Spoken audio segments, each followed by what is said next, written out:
Hello, my name is Elizabeth Tefangshin. I'm a classical pianist and a piano teacher for many years. I wanted to share with you thoughts on imagery and music making. Now,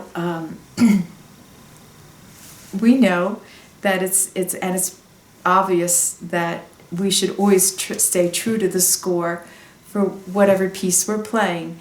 The right notes at the right time, the dynamics according to what the composer wrote on the score, that goes without saying. We know that's what we should all be doing. But there is also a very important concept that I feel is as equally as important for really going to make music and transporting type music that really is enjoyable and helps people to escape and helps ourselves to escape and enjoy it even greater. And that is the thoughts on imagery. First of all, we have to decide on what the purpose is for a particular piece. So a piece might sound to us like waterfalls or ocean breezes or something in nature, or a piece could be something where it's a conversation. We hear conversations going on between people. It could be whatever we see, maybe a storyline goes with that particular piece. A joyful dance, people dancing, whatever.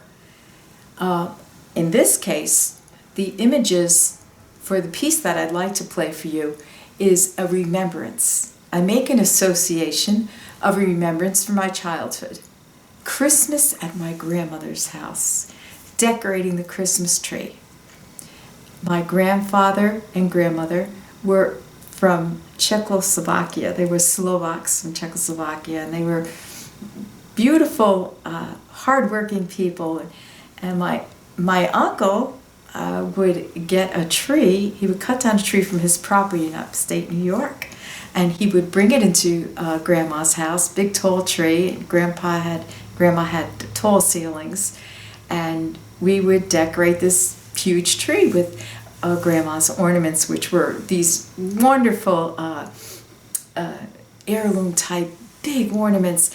And she had these wonderful lights that they called them fluorescent lights, and I don't even know if you could buy them anymore. I haven't seen them since I was little, but they were circular.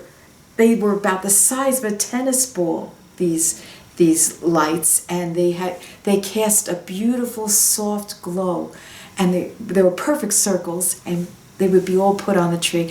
And while we were decorating the tree, Grandma had the record player going, playing Bing Crosby music and the traditional Christmas songs. And right when they were ready to light the tree, after all the decorations were on the tree, now the house smelled like Grandma's cooking.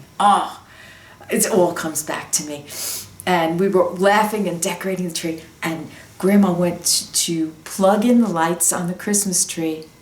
But right before she plugged the lights in, she would change the record on the record player, and she would put on a polka. And as the polka was starting up and the lights were getting ready to go on, Grandpa took Aunt Mary's arm, my Aunt Mary's arm, and they would dance the polka in the living room.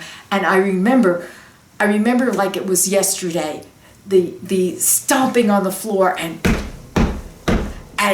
everything was like, I remember as a little girl, I was just a little girl, and I'm hearing them stomping through with the polka, and I'd be like, oh, what on earth is going on? It was such a wonderful, happy time. So the piece I wanted to play for you is a waltz. It's not a polka.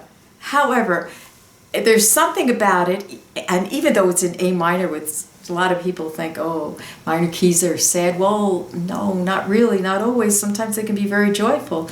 This piece it's the way Chopin wrote it. It's just, it climbs with the